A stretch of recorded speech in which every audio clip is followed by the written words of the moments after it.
Welcome back to Planet Doug Behind the Scenes for Wednesday, July 26th. It's 6:45 in the morning, and you can probably see that a lot of things are different compared to my last few behind the scenes videos. Even the angle of the camera is different, and that's because I'm in a new hotel. Well, I'm in a hotel.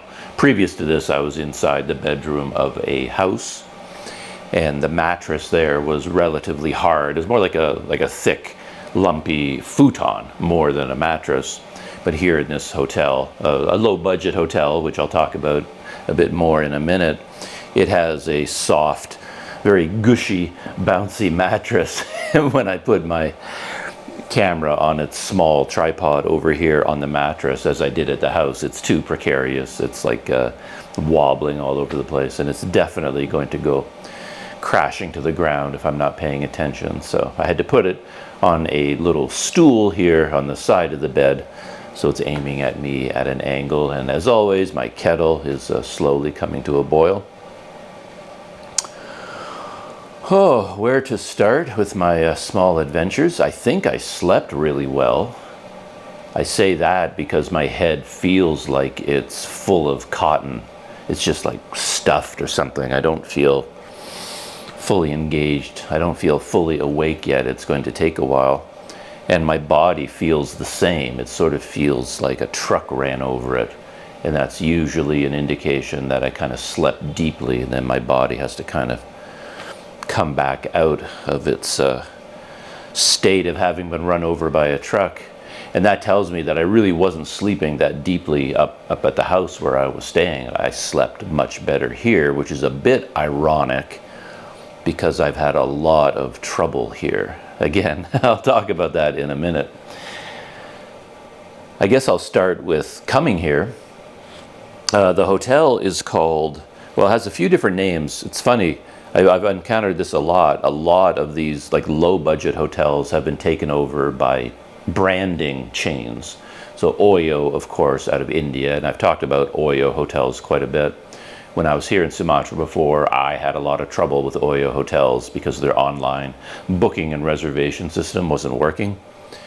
So with an Oyo hotel, as I talked about a lot, I would reserve a room through Agoda, pay for it in advance, and then show up at the hotel, and the hotel would say, we don't accept Agoda reservations. So if you want a room, you have to pay again, or they will say the amount you paid on Agoda was not enough, and you have to pay double or triple that in order to get a room here. They won't accept the prices as set by Agoda, which were in turn set by Oyo. But the hotel in the Oyo chain, at least in Sumatra, doesn't seem to have any control over the pricing. So Oyo will set their prices way too low, like even half or a third of what they want. And then I don't know, the way the hotel owners explained it to me in Sumatra, there's nothing they could do about it. And they've tried to cancel their Oyo contract. They've tried to, disengage from Oyo, and they just weren't able to. So they just basically said, okay, we're not associated with Oyo anymore, so we won't honor any online reservations. They just won't honor them. And that's what I ran into all the time with Oyo, but that was in Sumatra. The hotel where I was staying in Kuala Lumpur was also an Oyo branded hotel, and I had issues with their system as well, because again, at the front desk, the guys told me several times, well, we don't have access to the reservation system through Oyo, which makes no sense at all. It's completely insane to say that, but they kept saying that. It says, okay, I show up and I tell them I paid already, and they say, well, we don't know that you paid. We don't know that you paid the Malaysian tourism tax because we have no computer records of payment being made, reservations being made. And so I ended up having to book on Agoda, and then I have to connect on WhatsApp personally, like not with the hotel, but personally with the hotel clerks, so that I can then download receipts, my own online receipts. When you book in Agoda, they send you receipts to your email address, so I download those as PDFs, and then I have to send them to the hotel clerks as PDFs, and then now they have proof that they couldn't do it themselves through Oyo, which is really strange. But at least every time I did book, they didn't ask for more money, and I could eventually have the reservation honored. You know, they were willing to honor the online reservation. They just weren't aware of it, which again makes no sense to me. But anyway, that's what I was told. So that's Oyo. Oh, water's boiling, time for coffee. Maybe that will get rid of the cotton in my head. All right, I'm here. And in this room, I have not one, but two stools. So I can use, I have a little, kind of a bedside table for my coffee, which is nice. I can put my coffee down on the table, though it is a bit precarious because it's also where my laptop is, down there on the stool. So I'm putting the coffee down right beside the laptop, which, as we all know, is just asking for trouble. But yeah, I'll be careful. And I have it. That's a wooden stool, nice and stable. And then I have a plastic stool, which I have my tripod mounted on. So where to start with my story? Yeah, simple enough. I woke up yesterday morning in the village, and I don't think I had booked my room yet. So the first thing I did was turn on my phones and connect online, you know, mobile internet connection. I wasn't sure whether I'd be able to connect or not. Sometimes you can, sometimes you can't. And I don't know why this would be, but the mobile connection seems to be stronger early in the morning. That's when you actually have a connection. And then for some reason, midday, afternoon, and evening, you don't. So I waited until the morning when I knew I would have a reliable connection, and then I booked this room. And I kind of had a choice to make because I'm looking for a low budget place. And when it comes to low budget and in the neighborhoods that I want, there were two places. One I'd stayed at before. It was also a red, was it? No, it was an Oyo. Yeah, it was actually an Oyo hotel. Now that I think about it, the Mandiri Guest House, Oyo 2199, I think. Yeah, I forgot about that. I never had any trouble there at all. Whenever I booked the room through Oyo, everything went smoothly. So there you go. It doesn't always happen. So I could stay there, and I stayed there before because the clerk at the front desk, he agreed to be my sponsor last time for my visa extension. And I ended up staying there far longer than I expected because my visa application went on for such a long time. And if memory serves, I was able to use their Wi-Fi to upload videos to YouTube. And it's very close to the village. It's about 3 kilometers, maybe 3 kilometers from the village. So it's very close. The problem with it, if this is a problem, is that it's kind of out in the middle of nowhere. You're not in Bukittinggi, you're on the highway, on the road leading out of Bukittinggi. Heavy traffic on that road, and there isn't a lot immediately around it in the way of shops or restaurants. There's really nothing there of interest. So I thought maybe it'd be nice to, you know, if I'm going to stay in a hotel, and the only reason I was moving to a hotel was that I needed to upload videos to YouTube, because in the village I don't have Wi-Fi. So since I arrived, it's actually been a lot longer than I realized. I think I've been here for 10 days in Sumatra again, and that kind of came as a shock to me when I did the math yesterday. I thought, oh, for Pete's sake, it's almost time to apply for my next visa extension. It's like, yeah, things are not working out for Planet Doug. Let's get that out there right now. That's mainly what this video is going to be about. Things are not working out. So yeah, I was going to move into a hotel because I wanted the Wi-Fi connection, and my memory was it was okay at this Oyo hotel. Not great, but it was okay. And then I thought, well, maybe I can take a chance on another hotel just to go to it. I'm going to be spending the money on a hotel anyway, so why not get the experience of a new hotel and learn about a new neighborhood, you know, get to see a new part of Bukittinggi city. So I ended up choosing this hotel, which has I think I said this long ago before I went off on my detour, has a variety of names. And that happens with these Oyo and Red Doors hotels. So this is another chain like Oyo called Red Doors. It's like the word red, R-E-D, then a second word, doors, but it's spelled with a Z or a Z at the end. And then they put that together into one word, so it has a double D in the middle. It's a really weird name, Red Doors. Yeah, I guess it's supposed to be that, yeah, red is their theme. So when you stay at a Red Doors hotel, you get a red pillow. There's my Red Doors pillow. Oh, does it say Red Doors on it? Oh, there it is right there. So there it is there, Red Doors. And then they'll have a kind of a, like a Miss Universe sash, you know, red sash with red doors on it will be draped over top of the bed. Those things actually always annoy me because they don't, at first you think it's part of a sheet or a blanket, but then it turns out it's just this sash, and you pretty much have to take it off the bed and fold it up and put it away somewhere because it would just get in the, it would just be annoying the whole time. So it's something I have to take off the bed, fold up, and find somewhere safe to put it. So this is a Red Doors hotel. I think Red Doors is an Indonesian company. I believe it started in Indonesia, but then it grew so quickly and expanded to other countries. Now it's more of an international chain like Oyo, and I think their headquarters are now based in Singapore. I think they used to be based in Java somewhere, or maybe Sumatra, I'm not sure. But they've now moved. I believe their headquarters are now in Singapore.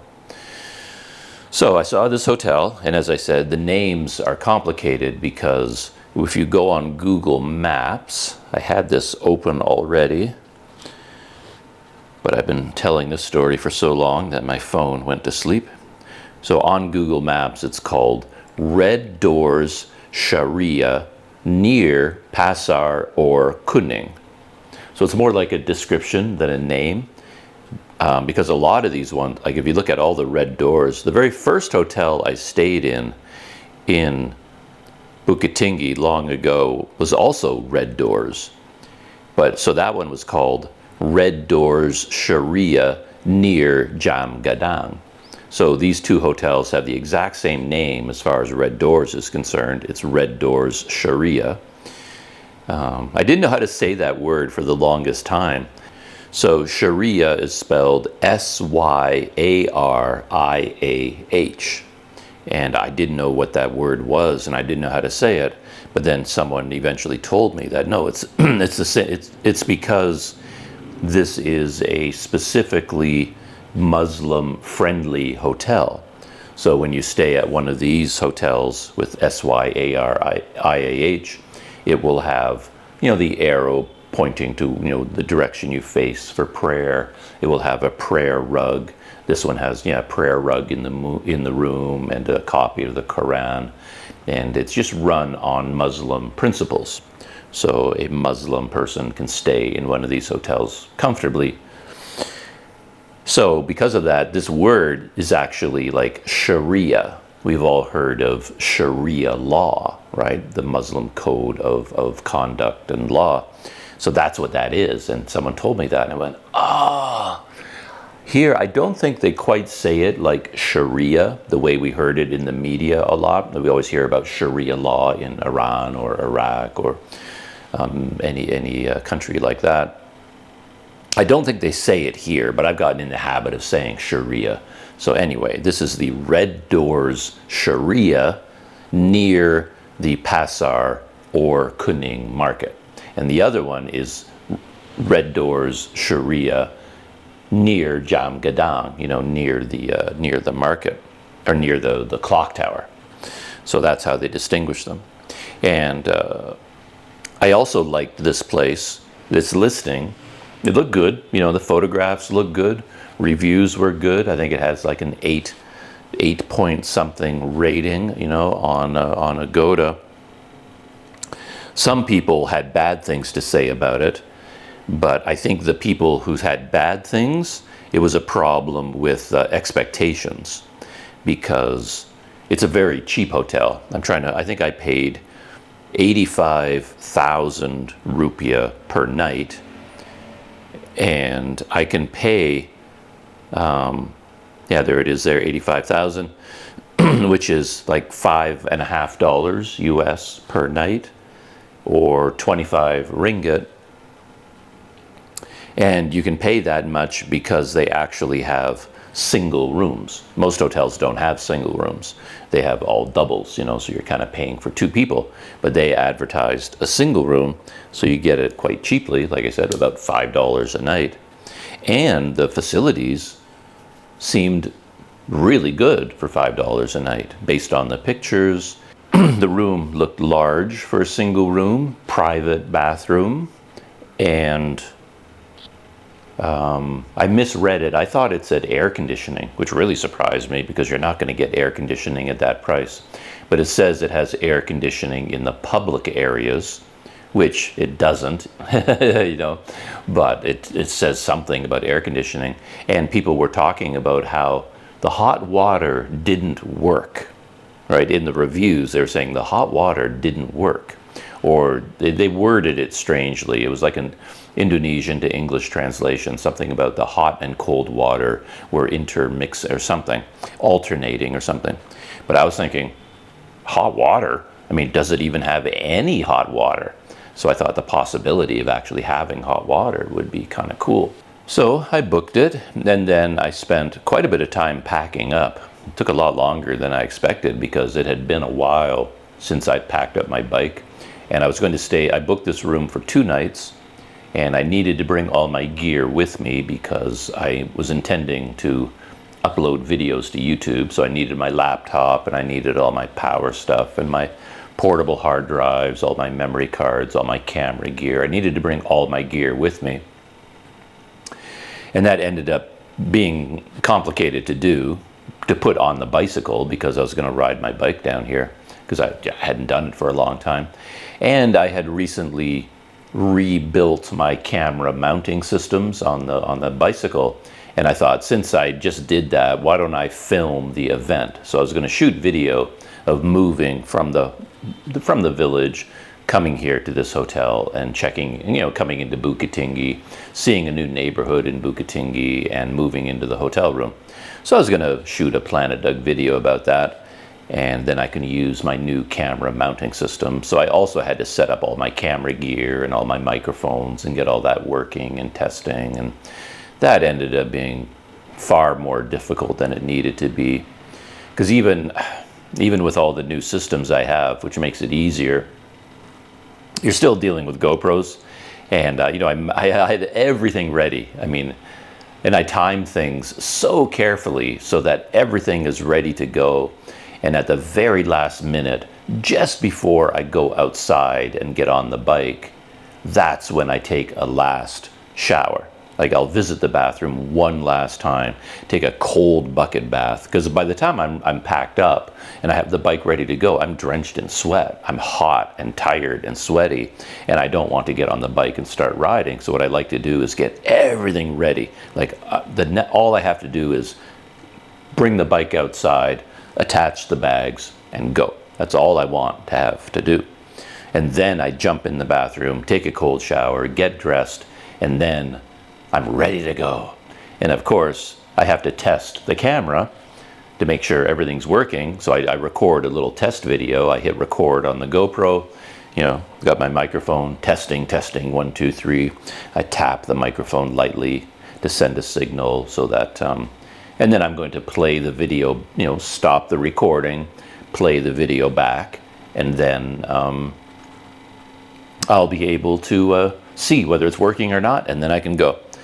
But of course, I did my little test video, and then I hit, you know, stop recording, and the GoPro froze. It just froze up. It's like, oh, for Pete's sake. It hasn't frozen for a long, long, long time, to the point where I'd even forgotten about this possibility. So now, when I really needed it to work, it froze. And I remember, and then you have to take the whole camera apart. The only way to unfreeze it, I understood, you have to, you know, dismantle the whole mounting system, get the media mod off there, and I'm holding the media mod together with rubber bands now. So I've got to remove the rubber bands, pull the GoPro out, pull out the battery, put the battery back in, restart it, retest it, and reassemble the whole thing. And I was like, oh, for Pete's sake, I don't want to go through all this hassle. But I remember reading that you don't have to do all that. The GoPro, if you do hold the power button in for 10 seconds, it will reboot the camera, and you don't have to remove the battery. So I thought, well, I'll give that a try. I'd never done that before. I didn't know you could do that. So then I'm holding in the power button for 10 seconds. I could still see the GoPro screen. It was frozen in place. You know, the GoPro was still on, but it was just frozen.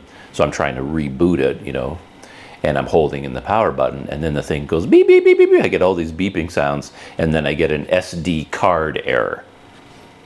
So it's like, oh, for Pete's sake, I've screwed up the SD card now. So now I had no choice. I couldn't get it to reboot. And then I had to disassemble everything and take everything apart, pull out the battery, check the memory card. I reformatted the memory card, and it seemed to be working okay. So the SD card error, I guess, wasn't a permanent thing.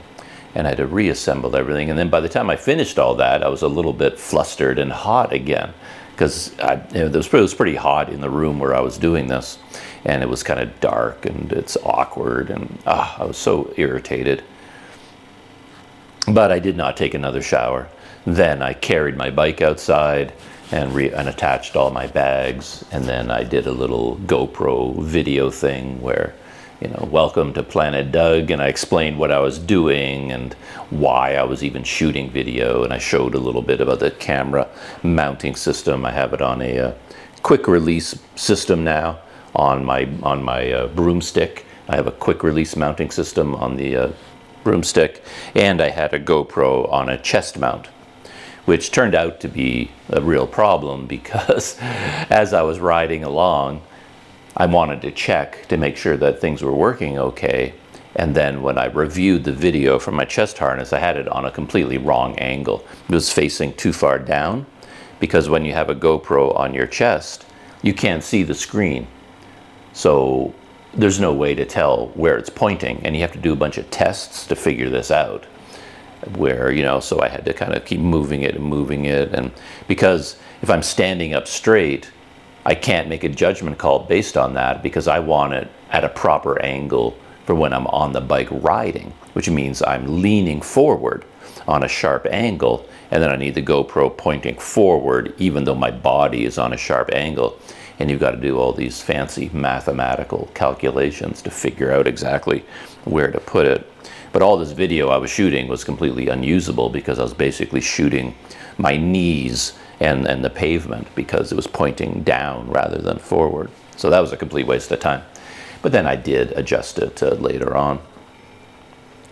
To come into town, I decided not to follow the main road. So it was a very beautiful ride, really nice.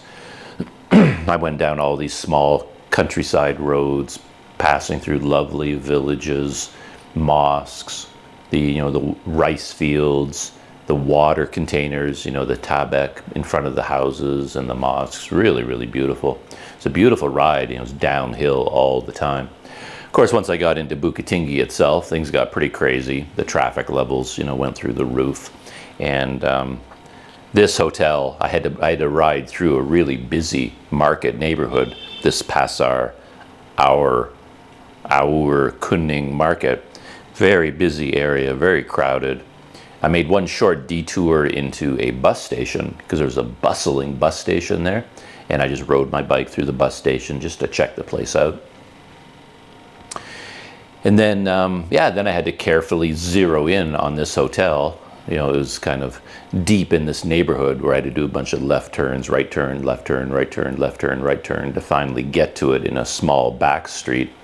And I found myself in a fabric district. This whole area is dedicated to fabric stores and mannequins. So it's quite interesting to ride all through it, because these stores are selling mannequins, male and female mannequins. So they're mainly female from what I could tell.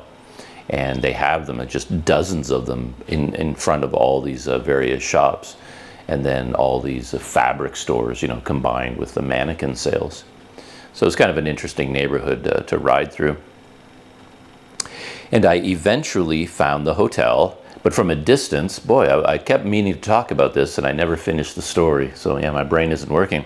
But from a distance, I couldn't see the hotel because I was looking for Red Doors Sharia Hotel. But that's not really the name of it. That's the name on Google Maps. That's the name on Agoda.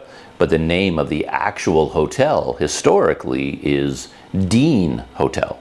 So the sign outside is, I believe, Dean, D-E-A-N. It's the Dean Hotel, because that's what it was called. Whoever built the hotel, whoever owned it, they named it, and they named it Dean Hotel. All the signs say Dean Hotel, but apparently when they signed up with Red Doors, that name never came along with them, which strikes me as really strange.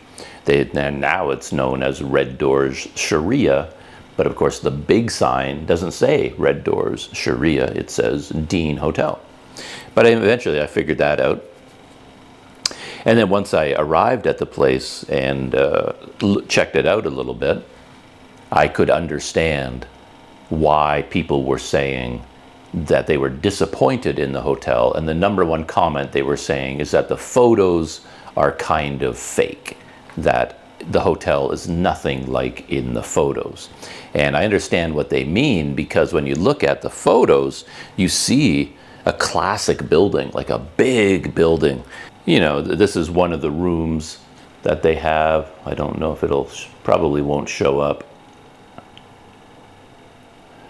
But that's what they show as one of the rooms, you know, in the interior.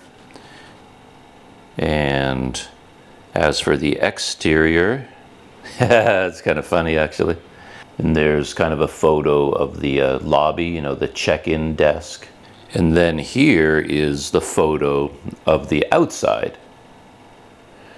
And I don't know how clear that photo is, but it's a big building, you know, second story, like 2 stories, columns. You know, it looks like a classic old building. It looks like a really interesting place to stay. And, but that is not the hotel. Maybe it was part of the hotel long ago, but the hotel essentially is, like this is the entire hotel. I don't think that photo is showing up very well because it's all basically white, but essentially that is a hallway. So all the rooms, I think there's like 7 or 8 rooms, they're all on the first floor and they're all in a hallway leading from the outside area. And that's it. That's the whole hotel. I went, after I moved into my room, I thought, oh, let's go exploring because I want to go up to the 2nd floor. I want to go out on the balcony. I want to see the city. But there is no 2nd floor. The entire hotel consists of that hallway. And there are no windows to the outside world, no balconies, nothing like that, of course. And my room has no windows of any kind. The room that they show here, that big double or 4-person room with the balcony, I don't think it exists. It would have to have been up in the 2nd floor, but as far as I can tell, that's not part of the hotel anymore. It's just a hallway. And even in that photo, the hallway looks beautiful. It looks fresh, clean, you know, freshly painted. But it's not like that at all. This is an old building with old bones, and it's kind of worn out and dirty. It's a budget hotel. And for me, that's not an issue because I knew that coming here. It's like, I don't believe those photos because I stay in hotels like this all the time. And if you're paying $5 a night for a room, private room with a private bathroom with hot water, you're getting the deal of a lifetime. And I know what the room is going to look like. I know it's going to be an old, dirty, kind of stinky, broken down place. And that's what it is. And I'm perfectly happy here. But I can see people looking at the photos thinking, oh, you know, $5 a night, or for a double room, I don't know, $10 a night. Wow, they're getting a really great deal. But they don't do the math in their head and figure out, wow, what can you expect for $5? You know, you got to temper your expectations. So when I came in here, I was like, wow, what a great place. I mean, I was pleasantly surprised. It was like, nice. This room is much nicer than I expected. It's much bigger than I expected. The bed is nicer than I expected. The hot water kind of works. It's a gas heater, like a big gas heater in there. And it's a bit tricky because for whatever reason, it will just turn off on its own. You have to turn it on. It's like, it's got like a pilot light. You can hear it clicking, you know, like an old stove, you know, click, click, click, click, click. And then you turn on the water and then it goes click, click, click, click, click. And then you can kind of hear the gas go whoosh. And then if you wait a while, hot, actual, honest to goodness, hot water comes out of the shower head at really high pressure. So I was like, wow, you know, Planet Doug is living the life of luxury here. Because, you know, because yeah, in the village, I'm doing ice cold, you know, bucket baths, which again, I hate describing all these things. I don't want to give the impression that these things bother me, because they don't. You know, it's ice cold, and you know, it's a bucket bath, and that's just the way it is, and I'm used to that. So that's fine with me. But I mean, it is ice cold. And even me, early in the morning, if I'm feeling a little bit cold, because it gets cold up there in the village, and I'm walking around, if I'm bare feet or something, you know, it takes a minute. You're in that bathroom, you got to take a deep breath. You know, it's like, okay, get ready. You know, and oh, electric shock, you know, when that cold water hits your body. So when I came here and I thought, wow, hot water, it was like, oh, this feels so good, right? It was a new experience after all the cold water. But then in the middle of taking my shower, suddenly the water goes cold. The gas heater, I think the flame goes out, but I also think the gas keeps flowing or something. I'm not entirely sure, because I thought I could smell gas. And I thought, oh boy, that's kind of dangerous. That, you know, it's basically the pilot light goes out, but the gas is still flowing. But I'm not entirely sure, because in order to compensate for some other odors, they have very large, very powerful mothballs in there. And those mothballs are pungent, you know, like burning your nostrils, pungent.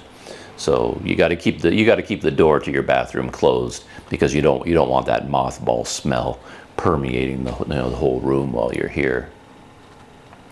So yeah, some room adventures in terms of keeping the hot water running, but just to have even the possibility of hot water, wow. And as I said, this is not a typical single bed. I mean, this is a single bed for big people.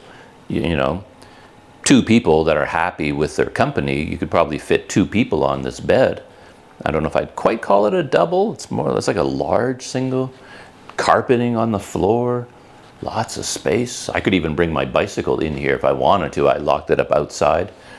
The guys assured me that everything here is perfectly safe, and they lock that area. So I locked my bike outside near the lobby area. And that's also, I should say, the staff here were amazing. So young guy, the check-in desk that I showed in the photo, since that photo was taken, it has evolved and has basically just become a giant junk room. The guy who works there, I think he sleeps there. He's got a mattress back there as well, and he just sleeps behind the desk during the night, I think. But yeah, just piled with junk, and it's very cluttered. It does not look nearly as neat and prim and proper as it does, you know, in the photo. It's just kind of funny. But, you know, they didn't speak any English, but no big deal, you know, Google Translate, and I showed them my reservation on Agoda. And they just checked me in, wrote me an official receipt, gave me the key, and were very friendly throughout the entire process. They showed me where I can park my bike. Yeah, great experience. So no complaints about this hotel at all, except I do have one problem. And again, it's something that I can't really complain about because it's expected at this price. But man, it has made my life miserable. If I shot this video last night, the video would have a very different tone, because I was more frustrated, more stressed out, more upset than I've been in a very long time. And I'll explain why in a minute. I just changed the battery in my Olympus camera, and even my solid, amazing Olympus can cause me technology problems. One is that the batteries are starting to expand. So the batteries are getting very difficult to put in and take out again. And I guess it's just because of the heat and humidity and moisture and dampness and like all the harsh weather conditions of places like Indonesia. Batteries just suffer. Yeah, I don't know how anybody in Indonesia makes a living as a photographer or videographer, because all their gear would just fall apart. Yeah, the temperatures are just too harsh. But anyway, so I had to change the battery, and normally there's a little, you know, you open the, on this camera, the battery compartment is on the bottom. You open a little door with a switch, and then the battery is held in place with a little clip. And I'm doing this with the camera still on the tripod because I don't want to move it. So I'm just sort of doing it, I can do it by feel almost. And then I feel that little clip, and I move the clip, and then the battery should just kind of fall out. But of course it doesn't move, you know, it's like it's stuck in there because the battery expanded. And now I'm getting out Swiss Army knives and things, and I'm like gouging in there trying to get the battery out. And the battery keeps dying unexpectedly because, again, in terms of design, the way the LCD screen display works, both the record light to show that you're recording and the battery life indicator is hidden behind the microphone jack. So if you plug in an external microphone and you plug in, you know, the 3.5 millimeter jack, it covers up the two most important things on the LCD screen, right? Which tells you that no one out there has ever made a vlogging camera yet, because a vlogging camera would not have this problem. Because yeah, a well thought out vlogging camera would not have this problem. Anyway, technology, and of course technology is what depressed me so much last night. The whole reason for coming here, the entire reason for leaving the village, for packing up, cycling into town, paying for a hotel room, the only reason I've done this is because I had videos to upload. I've shot 4 videos for Planet Doug, and they've just been sitting on a portable hard drive. And yeah, I needed to upload them. I can't do it in the village. So I came down here, booked this room for 2 nights, and I thought, okay, let's hope, fingers crossed, that the Wi-Fi will be good enough to upload these videos. And that's when my life fell apart. Because I don't understand any of it, to be honest, but there is Wi-Fi here. And I did some speed testing when I first moved in, and it wasn't great, but it was okay. Like, assuming you're willing to upload videos for like 48 or 72 hours straight, there's enough uploading speed there that eventually it will get done. You know, if you're willing to let your, you know, devices run all night long, you know, while you sleep, just have them chunking all night, all day the next day, all night the next night, you'll eventually get something done. So that was okay. But then when I moved into this room, it was about, I don't know, 1:30, 2 o'clock, something like that. And I got all set up, and I was just full of vim and vigor. I made a cup of coffee, and I got my laptop on my lap, and I've got my files here, and I'm going to start uploading them. And the MacBook just would not maintain a connection to Wi-Fi. It just won't do it. It's, I don't know if the Wi-Fi card is broken, whether MacBooks are just notorious for being bad at Wi-Fi. I don't know, but I've had this problem, yeah, for quite a long time. Anyway, I can't really rely on the MacBook. Like, even if it does connect to Wi-Fi, the data transfer just doesn't work. It's just not fast enough, and it will disconnect all the time. So you set it up, and it happened just now actually, which is, I'm a little bit depressed again. I have the MacBook uploading right now. I'll tell you why in a minute. And I had it, you know, I set it to be uploading, and then I made a cup of coffee, and I'm doing this behind the scenes video, and I've been doing this for like 45 minutes or something. And then when I went to change the battery in the Olympus, I look over at the MacBook, and of course it's not uploading because it disconnected from the Wi-Fi. And that just happens over and over and over again. So you have to babysit it. You can't just turn it on and say, okay, upload, and then go out for the day, because 10 minutes later, it's going to disconnect, and you'll spend the entire day thinking it's uploading when nothing is happening. And you come back to the room hours later thinking, videos will be uploaded, and nothing will have happened while you were gone. You have to sit here and monitor it the entire time. So anyway, I was trying to do that yesterday, and I was having a lot of trouble. And sometimes to get by this, what I'll do is connect to Wi-Fi with my phone, which has a much more stable and stronger connection. And then I can set up a mobile hotspot and then connect the MacBook to my phone, and the phone is connected to Wi-Fi. And it's a way of bypassing it. The MacBook will connect to this phone better than to the Wi-Fi signal. So that was my way of dealing with it. But again, it still wasn't working either. So I just basically could not use the MacBook. So I decided, well, okay, I copied all the video files to my phone's memory. So I copied everything to my phone, and then I started uploading directly from my phone, which is more reliable than the MacBook. So, and that's a little bit annoying because now your phone, the battery doesn't last that long, and you can't really take it anywhere because it has to stay in the room connected to Wi-Fi. Now I can't take this phone out of the room, out into the city, or do anything else with it. But the bigger problem, as I discovered, and I think this happened before, but I don't really remember the details anymore. But anyway, I copied all the video files to my phone, and I picked one, the first one, and I started the upload. And it was working, it was uploading, and I put it down on the bed here, and I'm doing some other things on my MacBook and hanging out, and I'm checking the phone from time to time. Oh, okay, it's uploading, it's slow, but it's making progress, so that's what I'll do now. I'll do everything through my phone.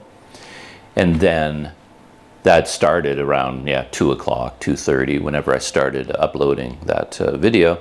And then I went out into the city. I went out exploring my whole neighborhood. There aren't a lot of restaurants here, unfortunately. I walked and I walked and I walked. I couldn't find anywhere to eat, but I eventually stumbled across a very nice Mi Ayam Bakso restaurant. So I stopped there, and I had a nice dinner. Then I went out walking all around that neighborhood. I was searching for my milk powder, my coffee cream, coffee mate, as I said.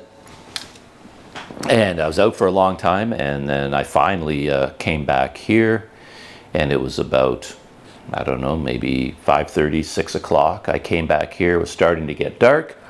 Came back in, and my phone was still busy uploading. It had been, I don't know how many hours it had been. Starting at around 2. So to get to 6, 4 hours of uploading, and it was making progress. And wasn't done yet. I'd reached 84% with the file, 84%, so making progress. I put it down, and then I was doing some other things on the MacBook, and I checked a little bit later on, maybe 7 o'clock at night. It was at 90%, but the battery was running out of power. So I knew I had to plug it in. So, there it is at 90%, and I got my power cord, and I plugged in the power cord, USB, and then when I plugged in the power, something happened, and my upload reset to 0%. It was at 90%. I only had 10% left, but when I plugged in the USB power, for whatever reason, the upload went to 0. All of the uploading. By then it was 7 o'clock at night. 5 hours of uploading, and all of it was lost. It got to 90% in 5 hours, and then went all the way down to 0. And I had to start all over again. I was so frustrated. Just, what a giant waste of time. And I don't know how other people do it. Like, the whole point of coming to Sumatra, of course, is to live here and have experiences here and go out exploring. And I've got my bicycle, go bike touring, shoot videos. That's the whole point. But it's all completely useless and pointless work when none of the technology ever works. All I do is fight with technology. That's all I ever do. All I do is fight to get it working, fight to keep it working, finally shoot some video. Then it's hours of copying video files, then days of editing. Can be a full day, day and a half of editing, and then another day, 2 days of uploading. And then at every stage, it's a war. It's just an ongoing war with technology against me. And I'm just tired of it. I am so fed up. I'm exhausted. I just can't take it anymore. It feels like there's some sort of an entity out there, you know, a technological demon, the demon that's in charge of all technology, and it has decided that it's not going to work for me. For whatever reason, nothing will ever work. You know, I think back to when I first started thinking about making YouTube videos. Everything has been a struggle from the beginning. Every step, every piece of technology, everything I've ever tried to do has been a struggle. Nothing goes simply, and you just waste all your time fighting with it, you know. I remember so well, it's not like I'm about to forget it. I decided, you know, I was going to buy a GoPro because I was going to go to Myanmar. That was where, you know, I wanted to go to Myanmar, and I wanted to shoot the water festival there. I knew the timing of my trip. I didn't do it on purpose, but it turned out that when I was planning my trip to Myanmar, they were having their water festival. And that's a classic YouTube experience, right? Particularly in Thailand. All the YouTube vloggers would be in Thailand during the water festival, and they're all running around on the streets getting soaked. And you kind of need a waterproof camera to do that. And at that time, I knew nothing about anything, about shooting video, about cameras, about action cameras, knew nothing about GoPros. They just seemed very mysterious to me. You know, I had no exposure to them at all. So for me, it was a huge deal. And I went to the store and I bought a GoPro Hero 7, which was the newest GoPro at that time. You know, it was their biggest and best GoPro, the Hero 7. I bought that, and it wouldn't work. You know, it was such a nightmare. I had to go back to the store and get 2 replacements. I got the first GoPro, and you have to go through the you have to update the firmware, right? As soon as any camera comes out of the box, the first thing you need to do is update to the latest firmware, because out of the box it has the factory firmware, and then they've had new versions since then. So as part of the setup process, you know, you download and install the new firmware, and when I did that with that GoPro, it just shut down. It just would not work. So I go back to the store, and of course that's a big deal here in Malaysia because, well, there in Malaysia, you can't return things. It's just not the way the world works. You can't buy a camera and then bring it back the next day and get your money back. You know, you can do that in Canada, but you can't do that in this part of the world. So I go back there and I'm faced with, you know, for me it was a major purchase, big thing in my life, and I'm like, it doesn't work. And of course, anytime you're dealing with technology, and rightfully so, the store clerk or the technician, whoever it is going to assume it's your fault, because 90% of the time it's user error. It really is. People are dumb. But I tend to be very methodical. I do everything exactly as I'm supposed to, and I didn't make any mistakes. I just followed the steps, and you know, the camera, it just won't work. And, you know, what am I going to do? And a lot of discussion with them, and they replaced it with a brand new Hero 7. They says, okay. They contacted the dealer.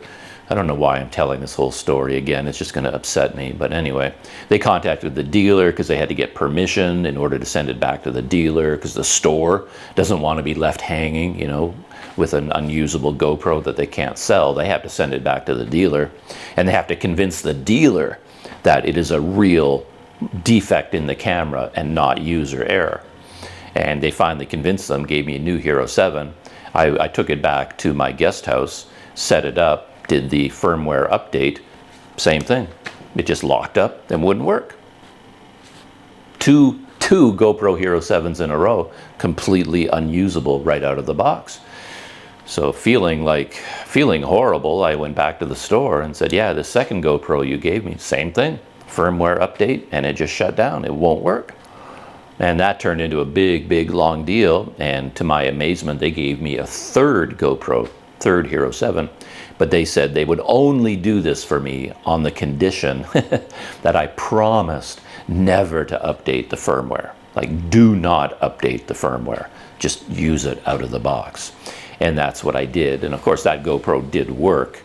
But that was the Hero 7, which of course, in terms of GoPro history, was notorious for glitches. It would freeze constantly. I lost files constantly, just freezing and glitching and weirdness.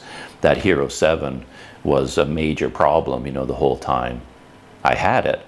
And that was the beginning, that was the start of my real YouTube life. And right out of the gate, I had to go through 3 cameras, you know, before I even got a working GoPro. And at that time, of course, I was using a Dell. I bought a laptop myself, but I bought it before I started shooting video. So I didn't buy a laptop that was powerful enough for video, really. It was just like a student laptop, you know, meant for doing schoolwork. I think it costs like $300 to $400 US. I want to say $300. I think that's what I paid for it. Brand new. It's a brand new Dell laptop. And I just had very good reviews. It was an amazing laptop for what it was. But it wasn't powerful enough to edit video, of course. But that was my editing machine. And then it had tons and tons of tech. Oh, I remember now, yeah. I bought that laptop, brought it back. This was in Kuala Lumpur in Malaysia. I brought it back to my guest house. And, you know, at that time, I'd never had anything like that before. I didn't even know how Wi-Fi worked. I heard people talking about Wi-Fi, but I didn't know what Wi-Fi was. I'd never used it. I didn't have a smartphone. I didn't have a tablet. I never had a laptop that connected to Wi-Fi. I'd never had one before. It was my very first one. So all of this was mysterious to me, and I had to do a lot of work to figure all this out. And all of it was very surprising. Anyway, I got it connected to Wi-Fi, and you have to, you know, update all the systems and do everything, get it all up and running, sign into your Google accounts, and all of that was brand new to me. And then the keyboard stopped working. Just no keyboard. It just, like, the keyboard wouldn't work. So it's like, oh, well, here we go again. My life. The technology demon has his sights set right on me. And then I, you know, went back to the Dell dealership, and I was doing research as well, and I found out that this was a very common problem with Dell laptops at that time. The keyboard in this model was defective, and you might get a good one, you might get a lemon, you just didn't know. And of course, I got one of the defective ones. And luckily, of course, it was still all under warranty, and they sent a repair technician to the hostel. We had to set up something in advance. Like, they didn't do it, I didn't give them my laptop. They said, that's not how it works. You know, we will send someone through another company to come to your hostel. So this guy came to my hostel with suitcases full of technical gear, and he took my laptop, and right there, you know, setting up in the lobby area, in the common area of the hostel, then he dismantled my whole laptop. And it was a big job because the keyboard was connected to everything. I think it was even connected to the motherboard. I think he said that to me, but basically he has to replace the entire computer. Basically, he had to take it apart, take out the inside, replace the insides, and put it all back together again. And when they explained that to me, I did push a little bit. So like, well, why don't you just give me a new computer? Because how do I know I'm getting new parts? You know, I just bought it. You just sold it to me like 2 days ago, and it's broken. Like, give me a new one to replace it. I don't want to be caught in this loop of repairs forever. But they refused to do that. They says, no, you bought it. It's your laptop now. We'll cover it under warranty for repairs, but no, it's yours, you know. So out of here, buddy. It's just the way it works in this part of the world. And then the guy did replace the keyboard, and then the laptop worked after that. But of course, it was always a hassle. It was always breaking down, and eventually it broke down completely. And yeah, So that whole existence was very, very difficult. And I could talk about the camera that I bought at that time, because I bought a full-sized camera, and that was a disaster because I bought a Panasonic that would not focus. It would never, ever focus on anything. It was just nothing ever worked. It has just been a nightmarish struggle from the beginning, and that's all I do. All I do is fight with technology, deal with technology, and then the editing and uploading takes 90% of my time. And I'm just tired of it. I'm exhausted. I don't know if I can even do it anymore. I'm finished. I really feel like I'm finished. And yeah, this story is far from over because I have two sets of videos. I have my Planet Doug videos, which I was uploading from my phone, and that's the one that made it to 90%. And then when I plugged in USB power, it went back to 0. And I ran it last night, the entire night. So I started it up again at around 7:30. And I was so angry. I was so upset. I was so frustrated, so stressed out. But what am I going to do? I gotta try again. So I had this uploading all night long, but it's like babysitting. It's like having a newborn where you have to feed it all night long. Like every hour you have to wake up. Like you've got a newborn kitten that you have to bottle feed, and you have to do it every hour. I had to do that all night long, and it reset to 0 again. Right in the middle of that, it was uploading. I think it got to like 20% or something, went down to 0. So I thought, okay, this is not working. I can't upload from my phone. There's something wrong with the way it works, the way it connects to YouTube through Wi-Fi. Yeah, it's too risky. I can't sit here for another like 7 hours all night long, get it to reach 95% in the morning, and then reset to 0 again. I couldn't face that.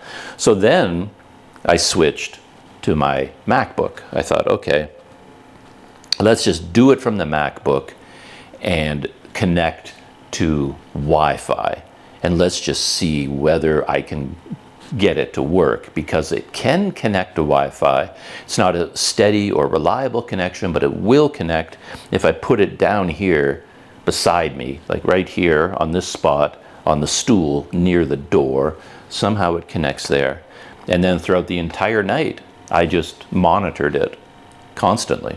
So I would wake up, after an hour and a half, whatever, get out of bed, turn on the computer, check, oh, it disconnected from Wi-Fi. I have to connect it again, make sure it's uploading. Okay. And then 2 hours later, I'm awake again. 2 hours later, all night long, I've just been monitoring and babysitting this thing. And then to my amazement, one video finally finished uploading. And it's there, it's online. Now, of course, I have to do the thumbnail and all that kind of stuff. It isn't live on YouTube yet, but it is uploaded to YouTube. So it's like, one. And I have 3 more to go. And I have 3 of them uploading right now. I decided to do the next 3 all at once, just sort of see what happens. Like doing it one at a time, I'll be here for the rest of my life. And I thought, well, let's try doing 3 of them at the same time. And at least it looks like I'm making progress on 3 videos. And this has been running for hours and hours and hours and hours, all last night as well. One of them is up to 37%. One of them is up to 39%. And one of them is at about 80%. And the one at 80% is a very short video. It's like a normal YouTube video. The other ones are more Planet Doug style, so they're an hour long, so they're very, very big files. But yeah, we're at 37% and 39%. So it'll take all day today to finish those. And those are the Planet Doug videos. And I was uploading them through this phone or that laptop. But I also have Planet Doug behind the scenes videos. I have more of them because I've been shooting one of these pretty much every morning. So I got a whole bunch of these. I love recording them. It's kind of fun for me. But how in the world do you upload them? And I've been doing it on my second phone, and I have been uploading only one behind the scenes video through this phone.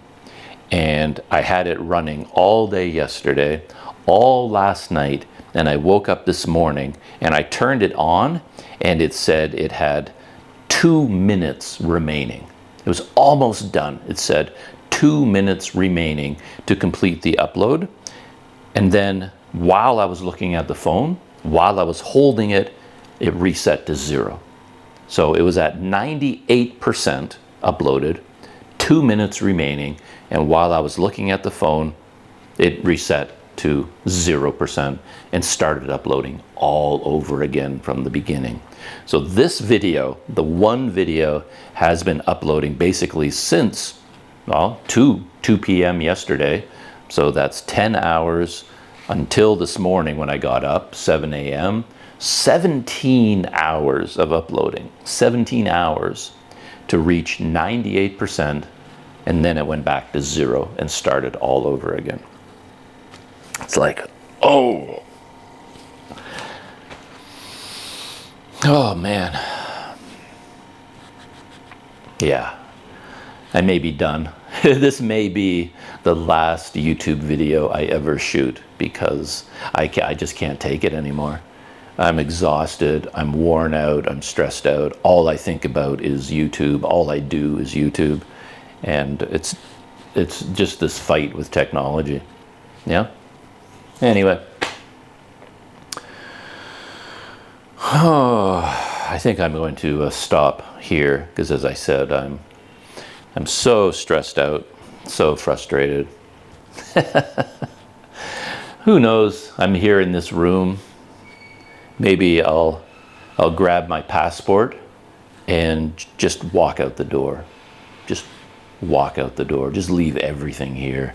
All my cameras, my GoPros, my laptop, everything I own. I'll take one phone and my passport, a t-shirt and a toothbrush, and I'll just walk out the door and tell the guys at the front desk, yeah, whatever's in the room, it's yours. I don't need it. And then I'll just walk away, you know? It's like, it's too much. I just can't take it anymore. Oh, man. All right. I'm going to have another cup of coffee, and one video did upload. So I guess what I'm going to do is make a thumbnail for it, and I'll set it to go live today at 5 o'clock as I normally do. And then hopefully my other videos will also finish uploading. We'll see. We'll see. Anyway, that's it. And I'll see you next time. Maybe you will never see me again. You'll find me in a Tibetan monastery, just sitting there relaxing, and no technology. I never ever want to see another piece of technology in my entire life. We'll see.